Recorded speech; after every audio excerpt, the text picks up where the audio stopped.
The Diesel Performance Podcast contains explicit language. Thank you for joining us. This is Paul Wilson. And this is Chris Emke. And you're listening to the Diesel Performance Podcast. Great week at Duramax Tuner here, huh, Chris? Always a blast. Yeah, Calibrated Power, Duramax Tuner. It's been really, really busy. This is that time of year where we start to get heavy into the ag stuff. Yeah. For years living in the Midwest, dealing with a large farming community where we come from, you never really... I never understood the importance of it until starting to work here and talk to farmers and, kind of get into it. So yeah, I think you're a similar situation to me. Grew up around farms my whole life. Never had to work at the farm more than beyond like shoveling cow shit or something. Completely ignorant to it, right? Yeah. So over the last 4 or 5 years, I've really had a chance to dive in and learn a lot more about tractor tuning. And specifically this time of year, we get into combine tuning. Yep.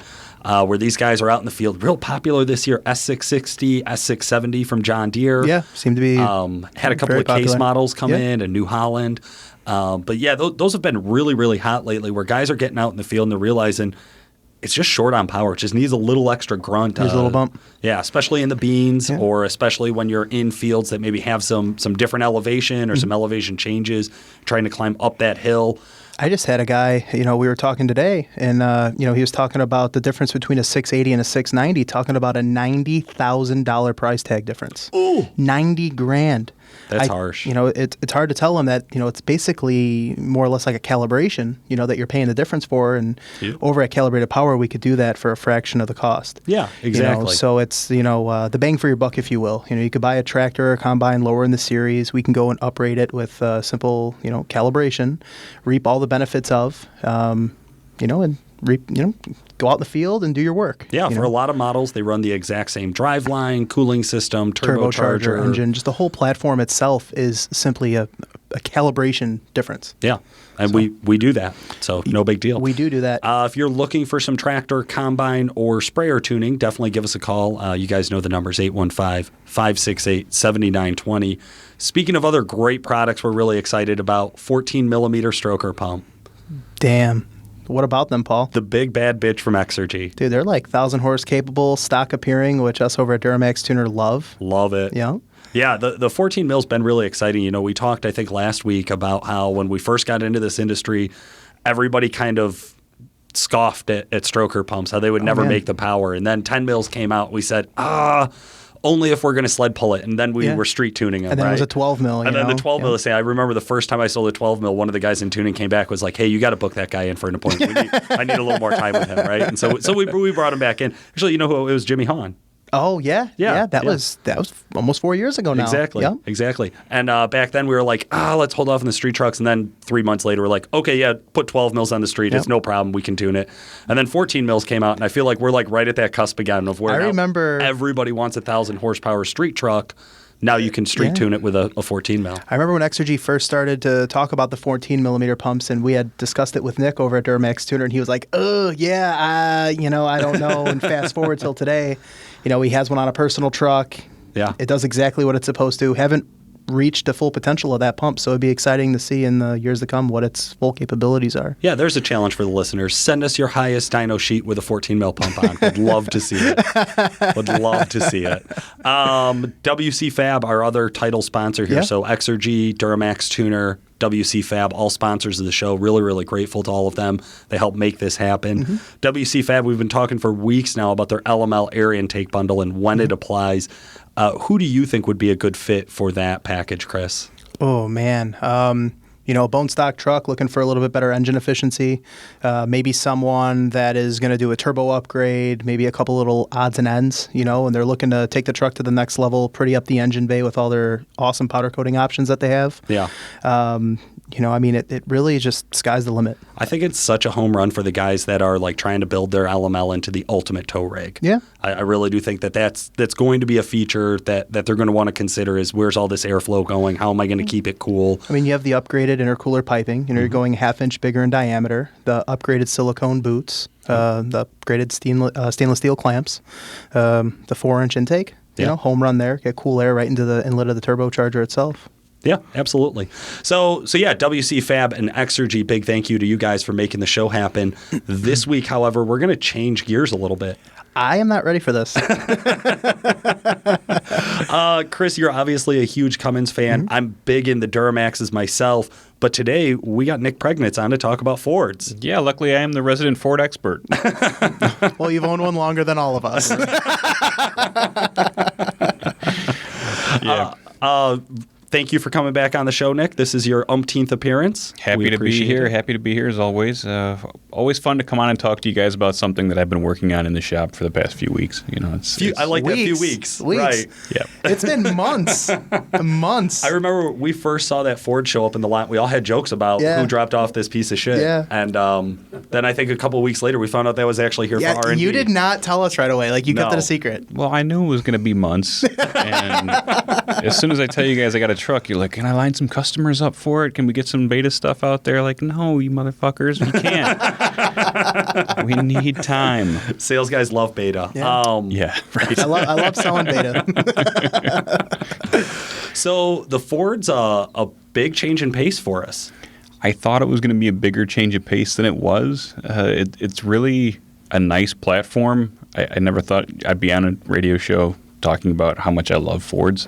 But no, seriously, it's a really nice platform. The trucks run and drive really well.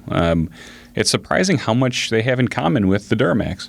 Really? Honestly, yeah. I mean, more specifically, like LML, LMM? yeah, I would say the layout, the control system specifically. Okay. Like, we're all about ECUs. We're all about calibration here. So, that's where we spend most of our time. The control side of the 6.7 liter Power Stroke is not that far removed from the LML. Okay. Yeah, I mean, we've got EDC 17, which is the controller that runs the show on the LML. As we started looking at the control system on the LML, a lot of the same maps even, transposed from the LML to the Power Stroke. So it was like, well, we got a really good strategy for tuning LMLs. We really don't need to reinvent the wheel here. Okay. I mean, we can take what we've learned in the LML and really, we had a great 80% done. Like now because they are different controllers still, they're similar, but there are some differences. Yeah. When you had that experience with the LML and you started to make those tweaks on the 6.7 liter ECU, were you worried about like some unforeseen things, or did everything really respond well? It's funny what you forget in 4 years, right? So it's like, we tuned the LML, and I remember in the beginning, like the first time I took it out on the road, there's this map that looks at what the torque is expected to be, and if you deviate from that by more than like 10 or 11%, it just shuts you down. Like, forget about it. The truck is off, like down to idle, and it always happens when you're in the throttle, when you're 10 or 11% over the factory torque spec for that RPM and load. And I got in the Ford, and the same thing happened, right? Like almost at the same time on the street as the LML. I was like, man, I've been here before. I know what this is. How did I forget about this table? Like this was the table. Like this, I remember on the LML, the thing gave me a headache for like 2 or 3 weeks. Was able to go back and find it very quickly. But yeah, a lot of similar experiences like that. In retrospect, things that don't look terribly difficult. But yeah, I mean, it always takes a few days at a time to cross those hurdles. Yep. So when you say a couple weeks, I mean, how long have you been, on this project? I think I bought the truck a year ago. Right. So I guess it's more than a few weeks, 52 or so. Well, you don't want to downplay the project. I mean, you've put a lot of time, some blood, sweat, and tears. Like I've seen you run out into the front of the parking lot where the truck was, back to your office and back and forth. Like, sure, this isn't an easy process. Sure. No, it's not an easy process, and it goes from multiple iterations per day to an iteration per month, right? Where you make the tune, you run it, you have to put miles on it, you got to drive it. Put your worst driver in it. So we put Bob in it for a few weeks at a time. See if he can break it. You got some bumper rails on it.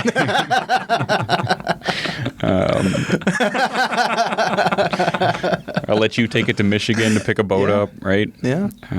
So yeah, it's important. I'm not a bad driver. Get some diversity in it, but you got to change the load. You got to change the driving conditions.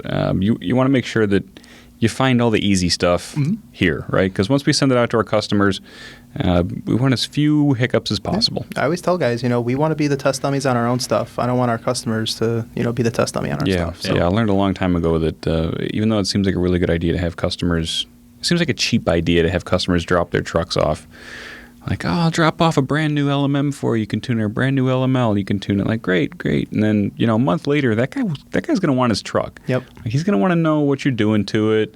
Like, all of a sudden, you got yourself a best friend. And that's when you're just getting into the nitty gritty where you need to start putting the miles on the truck and you need to experience it, not him. Right. Exactly. Where you're just about like stressed out on the tune, and then then you end up babysitting, and not that you should, not that guy's in the wrong for wanting that, but it's very important to buy a truck and work on that truck that you bought. Absolutely. Yeah. Well, I think on this one too, the sales staff, we were not. I think just about everybody at Calibrated Power not exactly excited to jump into Ford because we know about a lot of the horror stories that we haven't had to deal with. We hear about 6.0s and 6.4s. We've had these arguments and poked at these guys before. And so when I heard Ford, that's where my mind went, right? Yeah. Was now we're going to tune a bunch of stuff that blows up all the time.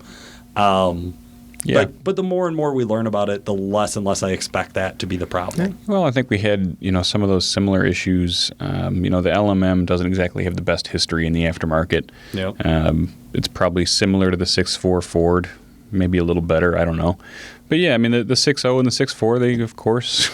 Tarnish the Ford name? Well, I mean, anything that's out there getting 200,000 or 300,000 miles on it, going through a bunch of aftermarket development and just shit. I mean, you're gonna have failures. Yeah. And 2011 was a big year for the Duramax, and similarly for the Powerstroke. I mean, Ford brought a beefy transmission.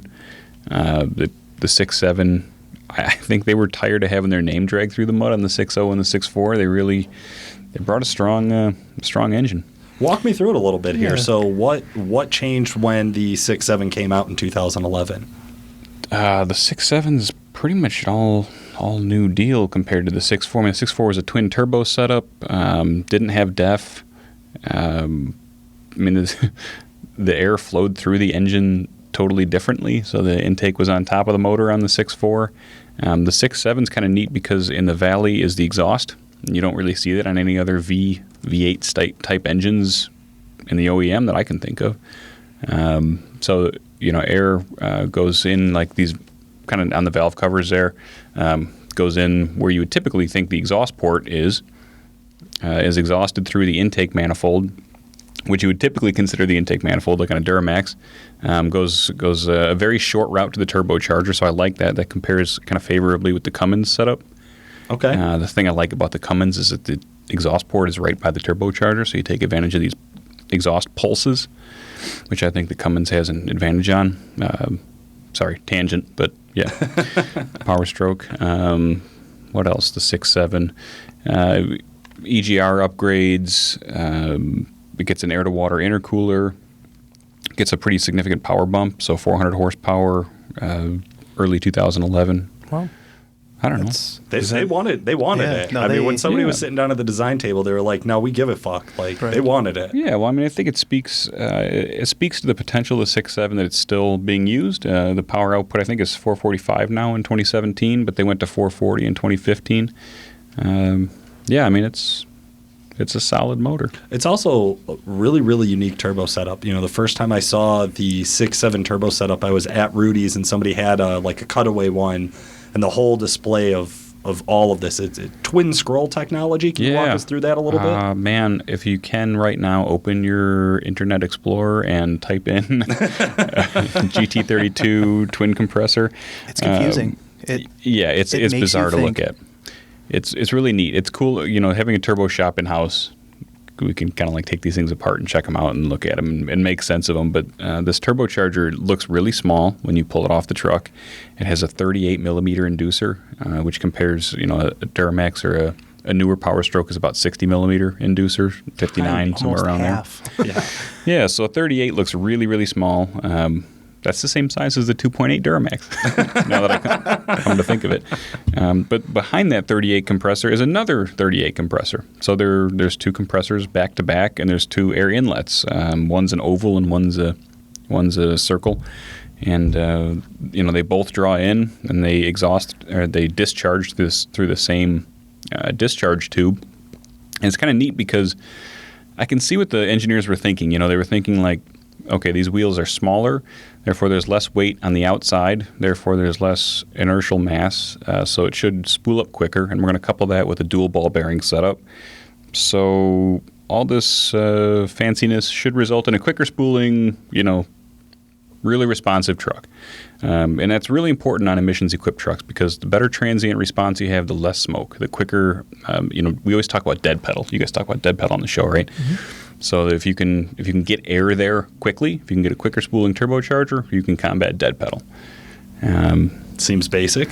It seems very basic, and driving the truck is very responsive. It's quick. The 2011 and 12 trucks spool up very quickly. Yeah, I'll say that I went out for the very first test drive in one, so you flash the race tune on it, and we're all taking turns going out and driving it and watching the monitor and everything, and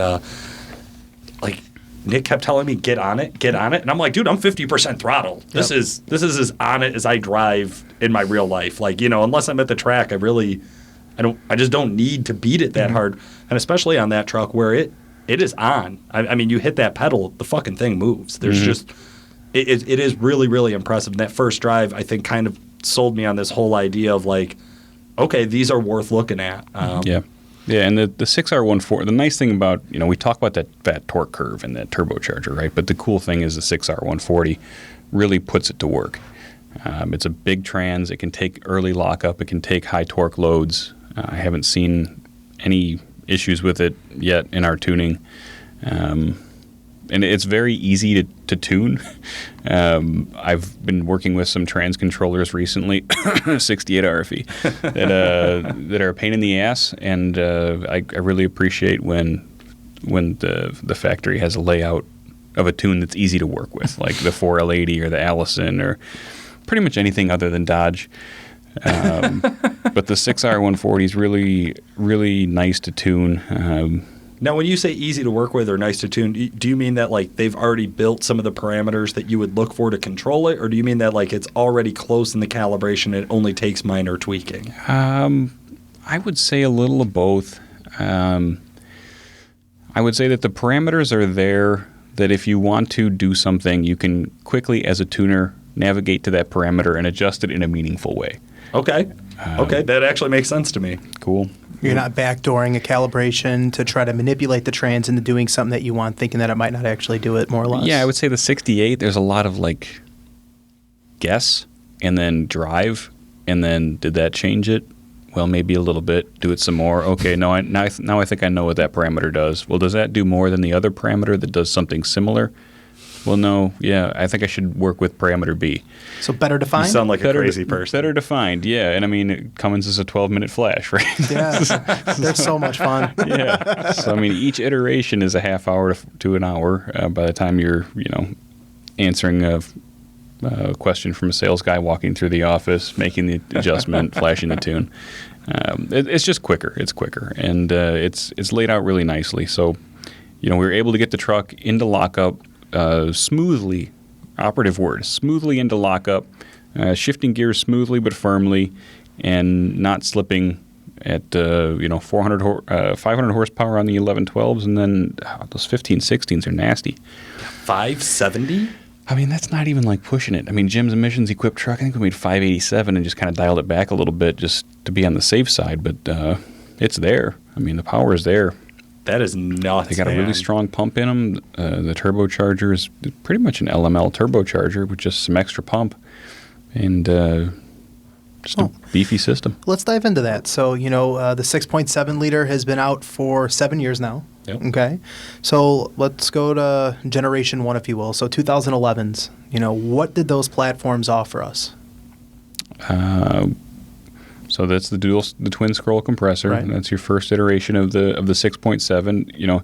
I can speak in terms of what they're missing from the 1516, right? Like if you're shopping for a 6.7 liter, buy a 1516 Okay. or 17 if you can afford it, right? If you can't, then 11, 12, 13, 14, you're looking at a pump that's about 10% smaller. You're looking at a twin scroll compressor turbo, which isn't exactly performance oriented. Like I said, it's quick to spool up and it's great for the torque curve. The trade-off is the top end. Is that the limiting factor then? Do you run out of turbo before pump? And the 11 to 14 run that twin scroll, right? 11 to 14 run that twin scroll. Okay. Yeah, Okay. yeah. And there's some are waste-gated, some aren't. We can go into that in a little bit. But you're out of fuel. Oh, okay. You're out of fuel. It's the pump. So Wow. the 10% off on the pump. I imagine the turbo's shortly there behind it. Yeah. There's been a lot of chatter in the forums and the aftermarket about failure on those turbochargers. I suspect it's from overspeeding. Small wheels. Small wheels, aggressive tuning. You got to also think that the load on the shaft is out further towards the inducer. So because it has two compressor wheels on it, the shaft is longer. That makes sense. Cool. So again, speculation. I don't fucking know, but it's my best guess. Gotcha. So not push it further than, what need be. I mean, 470, 480 horsepower is respectable on a truck that made 400 or 390 or something like Yeah. that. Yeah, So- it was in the 380 range, I want to say. Is that why they went wastegated then? I take it it's the later years that are wastegated. It's the early years are wastegated. Really? The early years are wastegated, yep. And then they just said, fuck it, let them blow?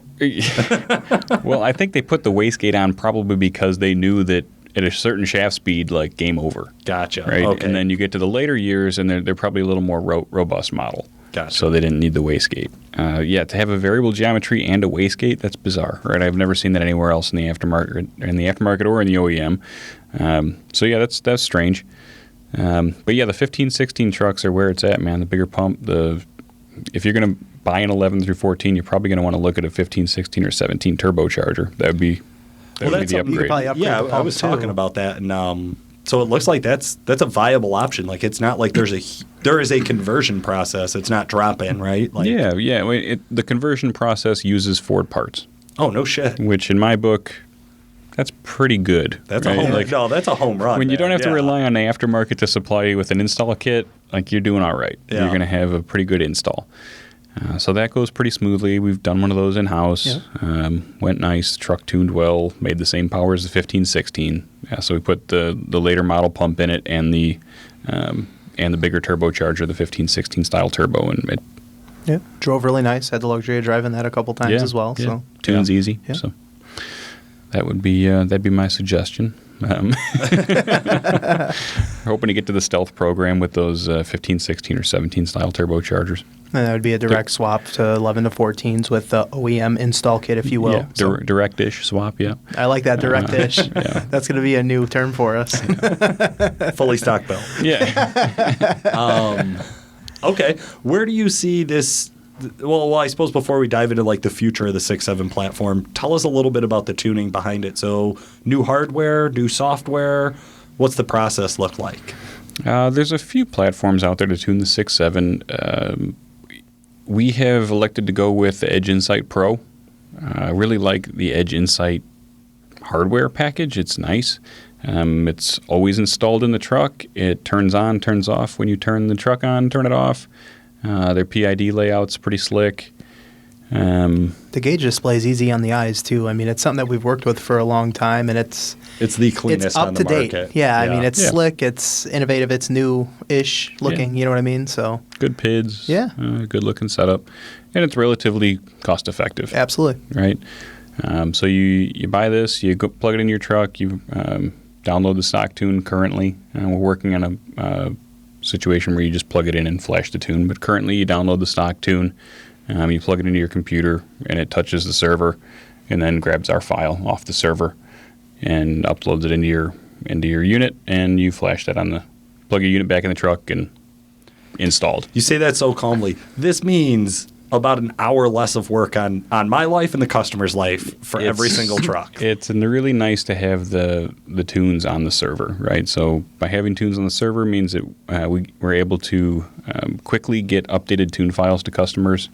We're able to easily track if they've been loaded or if they haven't been loaded, which surprise is Sometimes we do updates and customers don't really load them on the truck, and we don't know that. So now we know that. That's a nice thing. It's nice for our organization. Yeah.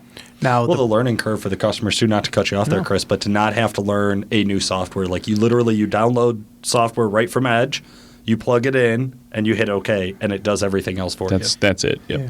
And I mean, it's not Edge tuning, so this is our own custom tuning that you've developed in-house. Yep. And then switchable tuning as well, correct? Switchable on the fly, yeah, and that's for all years, 11 and up. Yeah, so just like the LML, very similar to the LML. You can switch on the fly, change your torque curve on the fly. We've laid the power levels out, based on the same criteria as the LML, so optimized stock, heavy toe, light toe, the driver, and then you're pushing it, your race tune. The trans tune is also on the Edge, so that works out slick. I'm trying to think what else.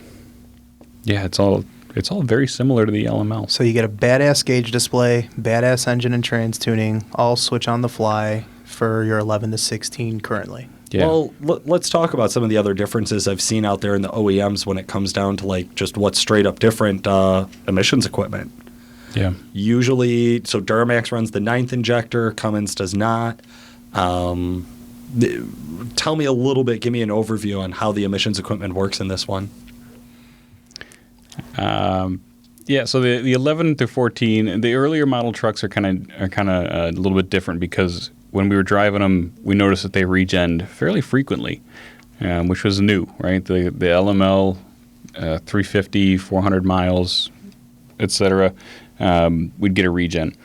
On the Ford, we'd start getting regens 150 miles, 125 miles, right?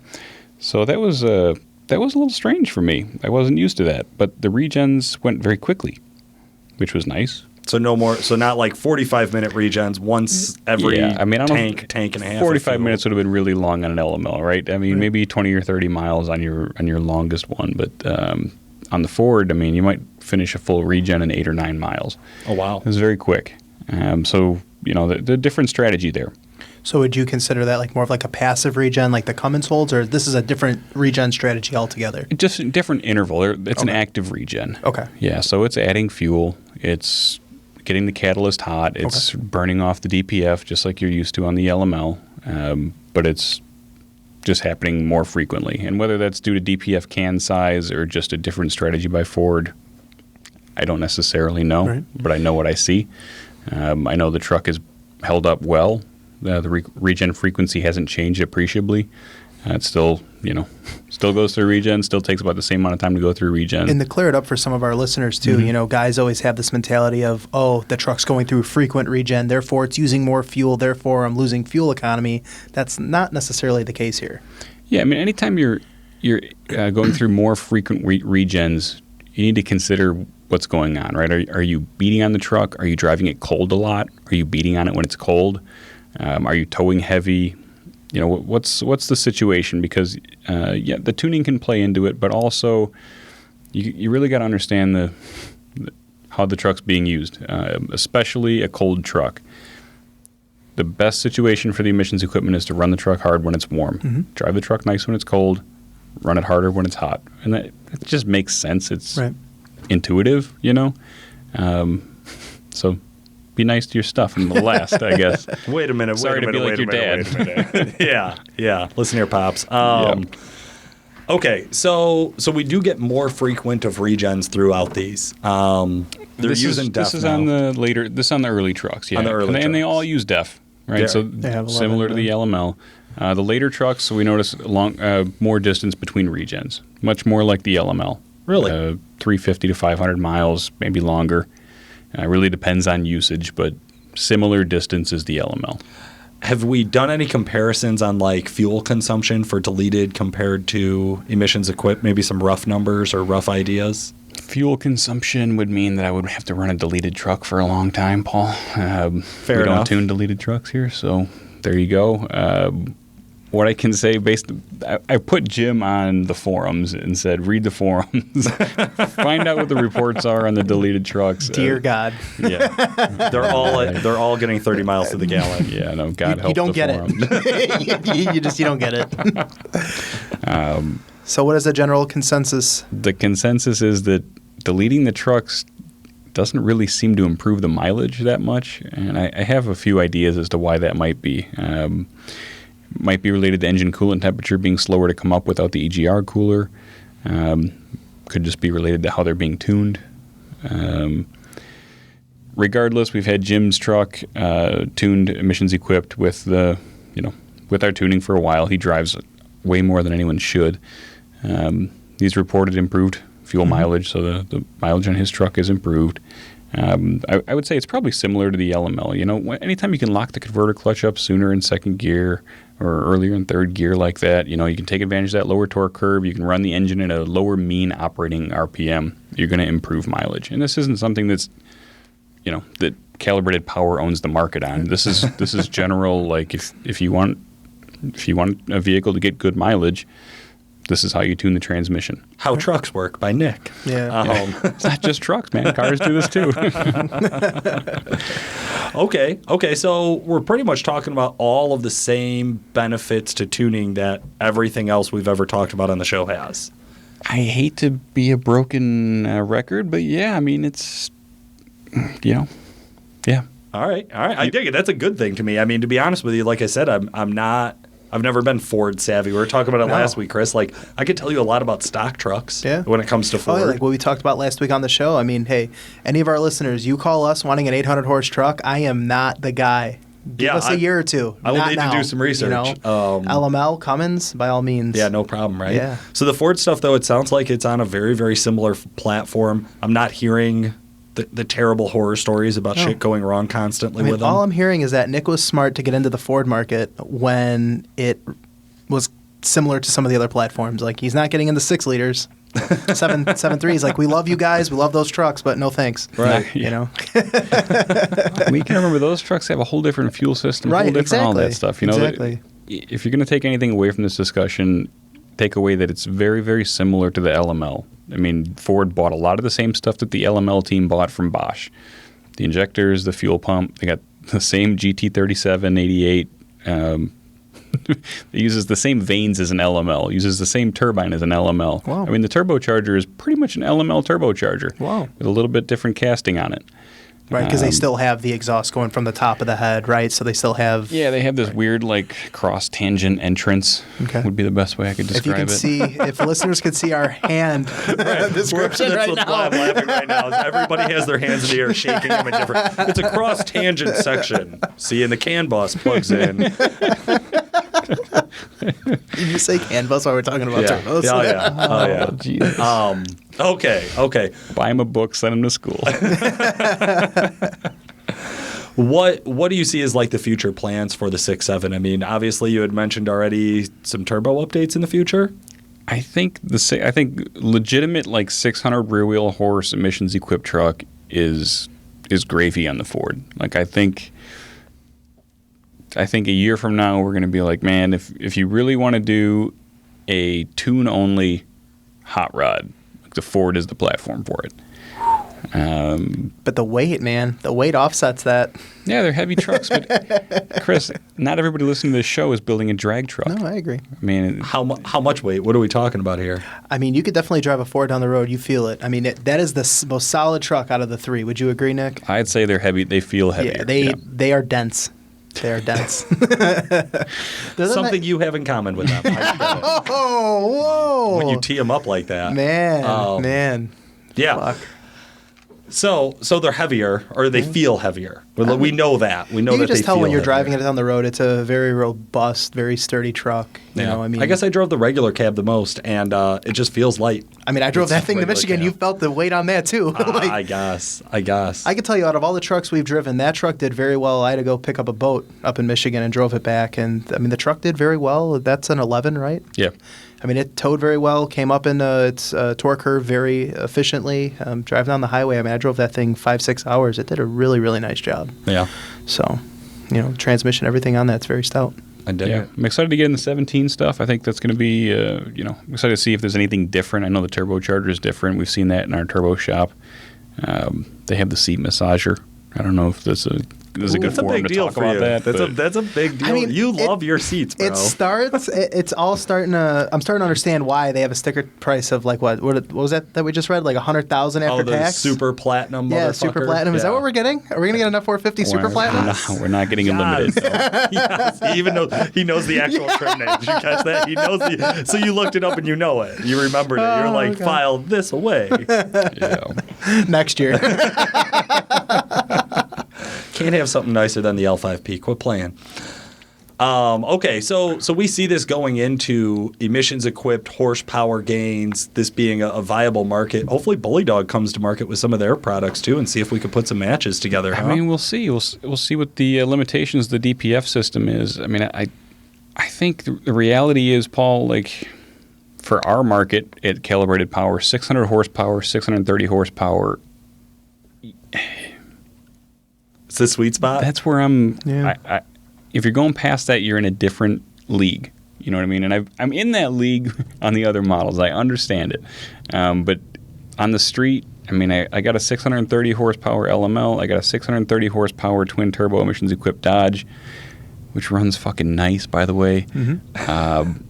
I just don't see the point in having more horsepower than that in a truck that you're using every day, especially if you're using it like a truck. I mean, if you talk to Fair guys, enough. we talk to guys all day long, and they talk about, they word vomit 1,000 horse, they want 1,000 horse, 800 horse. When you actually break it down and you talk about what's usable on the street, that 650. that 5 to 6, 650, maybe 700 under the right application makes sense, but 650 wheel horsepower for a daily tow rig street truck, that makes sense to me. Well, yeah, no, I think you hit the nail on the head there. I mean, I have told a million people that 650 is all you can apply on the street legally. Like, obviously, if you want to go be reckless, you can do whatever you want, right? But if you're driving like any sort of reasonable adult, or like you said, using the truck like a truck, you can't apply more power than that until you're over 80 miles an hour. Yeah. And how long are you still in the throttle after 80 miles an hour? I mean, we've all driven triple digits, right? Like, shit happens. But you don't do that every day. You don't build your whole truck so that once a year you could show off to your friends. Like, Yeah, I mean, those guys have trucks that tow their trucks. Yeah, they tow those trucks, right? And those are the 600 horse trucks that we're offering now. You get that? Right. I dig it. I dig it. To your point, Paul, I think what would be helpful here is like a Punnett square chart, or like a chart that says like horsepower versus speed at which you can spin the tires. Yes. Right? So that you can like follow the chart down and say like, okay, 40 roll, I want to turn the tires over. My tires are 33 inches. Okay, I need 675 horsepower. Yes. Right? Like, because that's really all we need here. Like, you don't need more than that. Otherwise, Or you do the just more horsepower versus dollar to keep it on the street. Upkeep. That's another big one. That is a big one. That is a big one. Awesome. Well, I definitely appreciate you joining us for the show today. Anything that we didn't ask you that you'd like to talk about? Oh, man. Open mic, everybody staring at you. Related to Ford, I take it. Sure. No, it's There's a lot of tight rules around this show. We run a pretty tight show. Yeah, no, I heard you guys talk about the S670 and the combine tuning earlier in the show.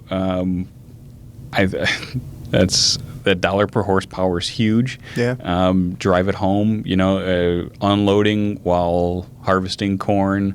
If you guys are buying bigger heads, like the people making the parts for the combine are not concerned with the horsepower level. It's like the RV producers, right? Like, oh, you got a 28-foot, fucking 10,000 pounds. Yeah, your half-ton can tow that. Like, no, it can't. And your S670 can't run that head. But if you find that out the hard way, call Calibrated Power. We can help you out. And the same thing goes for your heavy-duty trucks, as your tractors, Cats, Case, New Holland, whatever, man. We're in it. I dig it. Diesel tuning all around. Yeah. Well, guys, this has been Paul Wilson. And this is Chris Emke. I'm Nick Preignitz. Thanks for listening.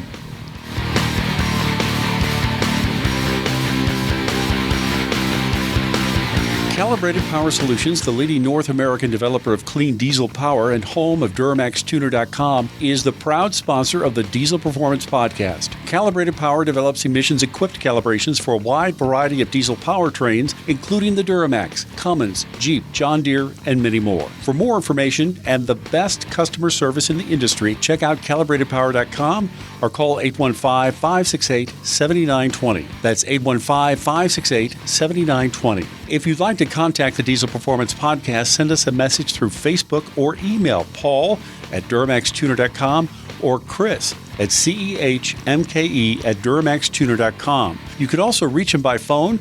Chris's extension is 2121, Paul's is 2122.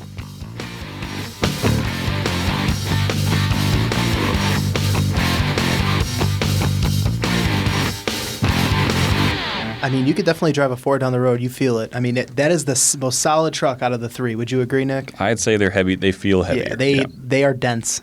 They are dense. Something you have in common with them. Oh, whoa! When you tee them up like that. Man.